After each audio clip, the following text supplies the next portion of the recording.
All right, Rob, why don't you give everybody listening a quick update on the St. Jude fundraiser because it's coming to a close as we record this. And it has, of course, been very successful both for Relay and St. Jude as a whole, but also the mini fundraiser you did within the fundraiser. I don't even know what to call them. It's like a fundraiser within a fundraiser.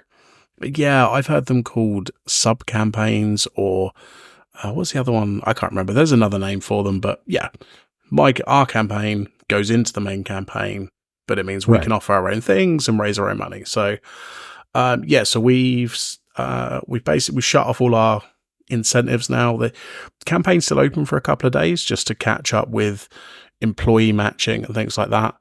But we've basically sort of shut ours down now. And we raised $20,458, which is wow. That I mean, to put that in context, last year we did $12,000. Right. So that's an additional $8,000 over last year, which we absolutely were not expecting to get that high. Yeah, well, that's great. Congratulations. I mean, obviously, it was all the time and effort you put into those amazing Ruminate stickers that look like a Dorito brand. Don't tell the Dorito people that you did that. No, definitely not. Well, those have been, now the campaign's sort of over and we know numbers, they have been ordered today, I believe. Nice. And once they are in Adam's hands, they will be packaged into lovely envelopes. Adam always does a very good job with the envelopes. It's because he doesn't want his stickers bent, and as I wouldn't either. Mm-hmm. And they will be whisking their way off to some 10 or 11 different countries, I believe, last time I checked.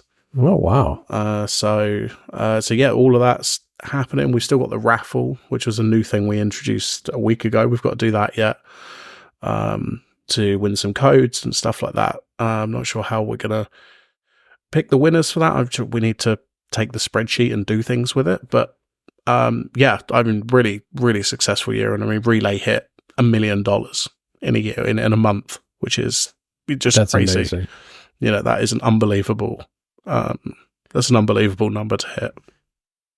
Yeah, that's a great way to end the campaign, both for you and Adam, but also for Relay in general. That's not only $1 million in a month, but they've crossed the lifetime $4 million mark, which is just incredible too. I think they're running it through the end of the week, maybe, I think is when they're doing it through.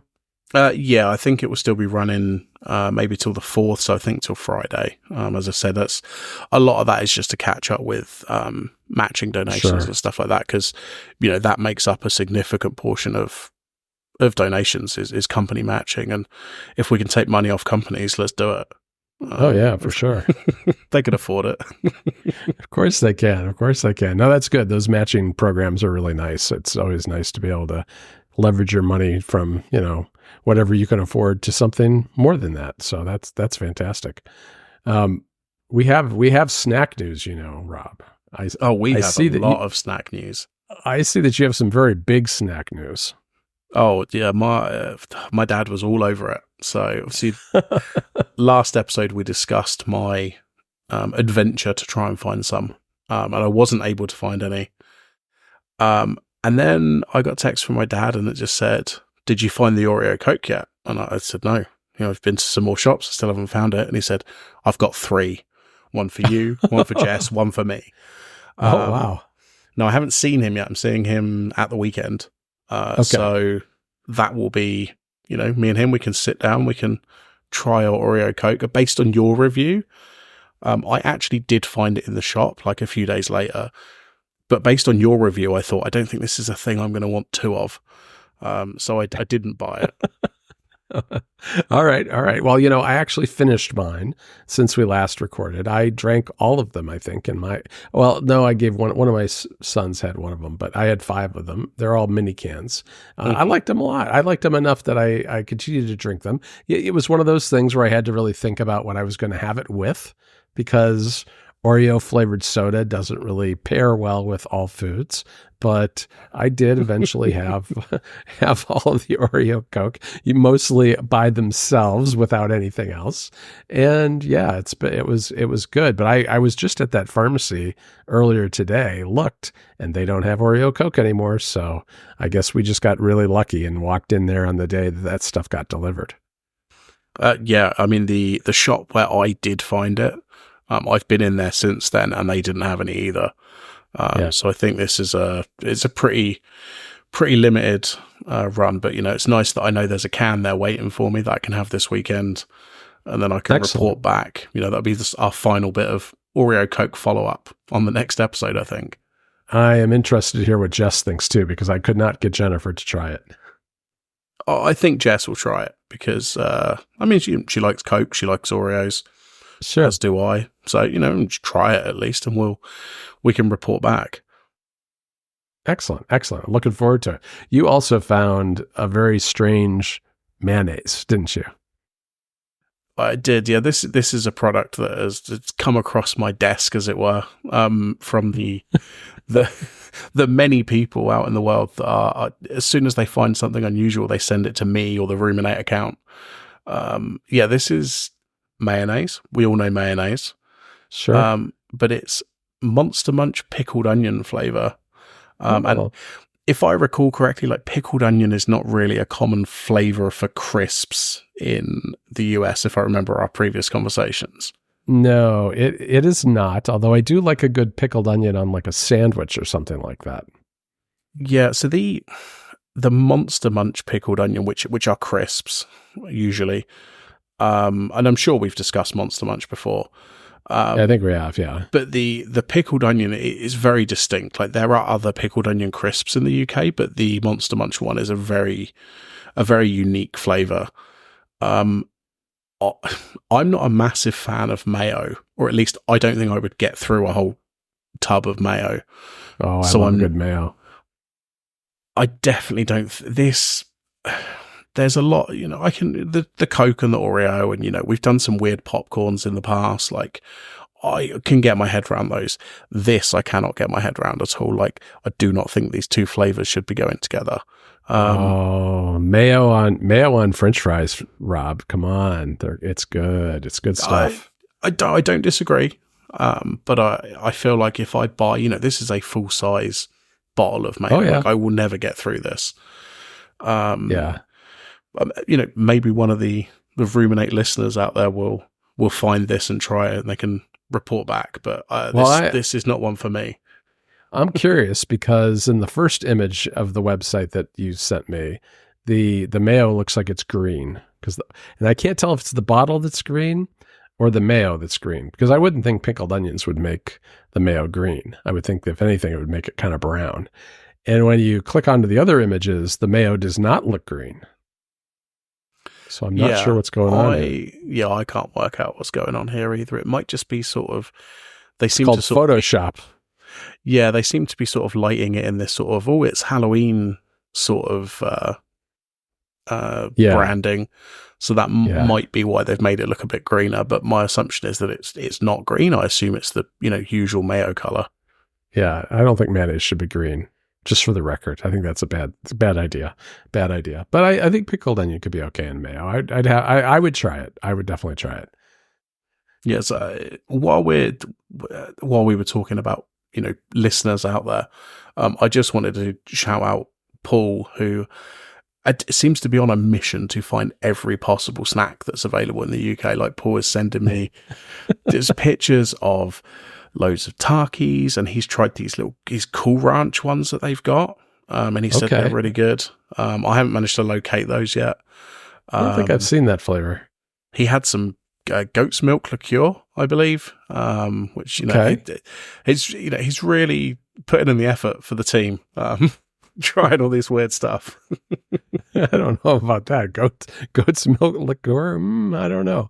All right. Well, go keep at it, Paul, and keep us informed. That's amazing. I would like to say that maybe I was going to say I've taken a little bit of a snack break, but that's not really true. When a couple of trips ago to the grocery store, I purchased some Utz potato chips. And I think I've talked about Utz before. It is kind of an East Coast brand. I think it got bought up by a bigger potato chip conglomerate at some point, but it's a long time kind of East Coast US brand. And they have a lot of specialty flavors these days. And I tried Mike's Hot Honey potato chips, which were excellent. First of all, I just am a big fan of the Utz potato chips in general. But this was a little bit like a very sweet, very spicy barbecue coating on the potato chips. Fantastic, absolutely amazing potato chips if you can find them. So I'm a big fan of the Mike's Hot Honey Utz chips, and I didn't buy this, but I may next time I go. I sent you a picture of Cinnabon popcorn.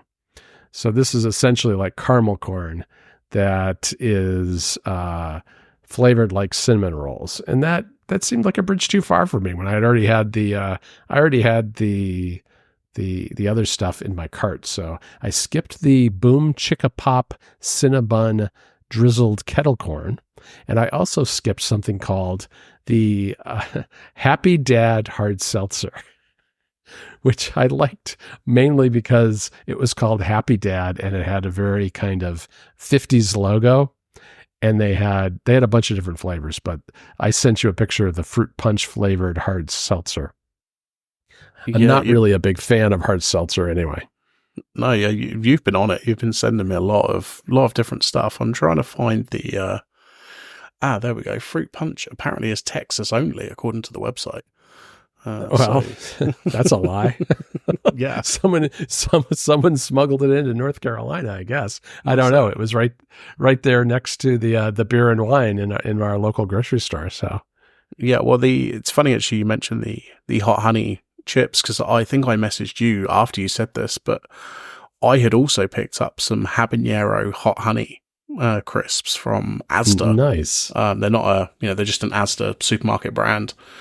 But I haven't tried them yet, so I will report back on the next episode. But like you, I'm a big fan of hot honey and those sorts of flavors, so I'm hoping these are going to be pretty good. Yeah, Mike's Hot Honey is a brand that really has taken off in the last few years in the U.S., and it's very expensive. A relatively small container of it is like $9 or $10, I think. Mm-hmm. But it's quite good. It's quite spicy. Yeah, we have what I believe to be a UK equivalent, because Mike's is not available over here. Mm-hmm. And it's called JD's Hot Honey. And they have very similar kind of flavors to Mike's. They've got normal, and then they've got chipotle and habanero, that kind of stuff, which is usually what I get in the summer for doing pizzas on the uni and stuff like that. Yep. They're perfect for pizza. Yeah, there's a bunch.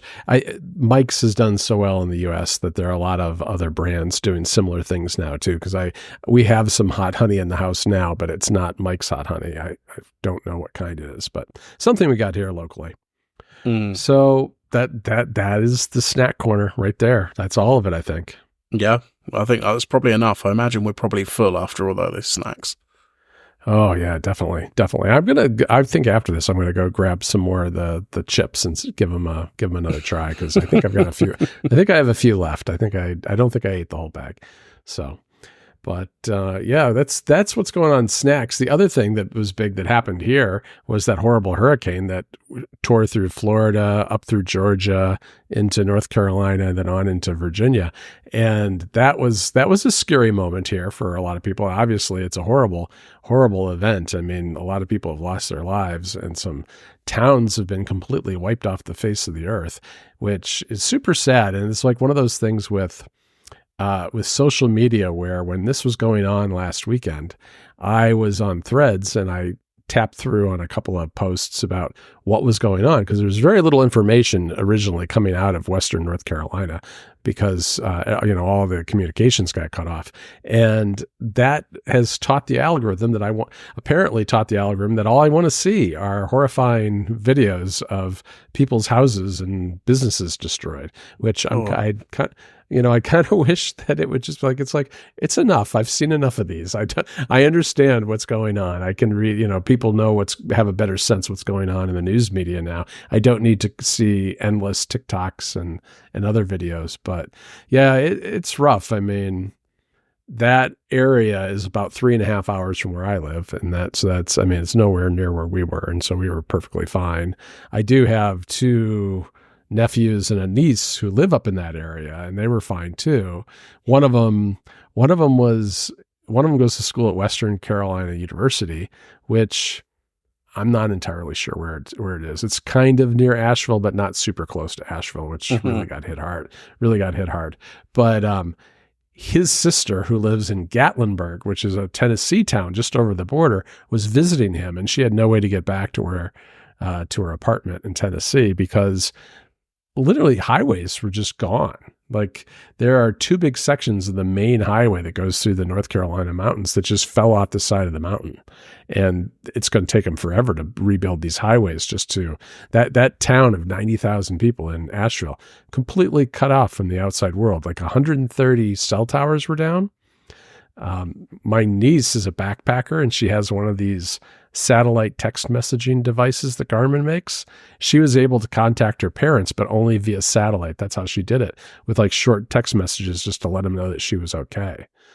Wow. Yeah. It was wild. It's wild.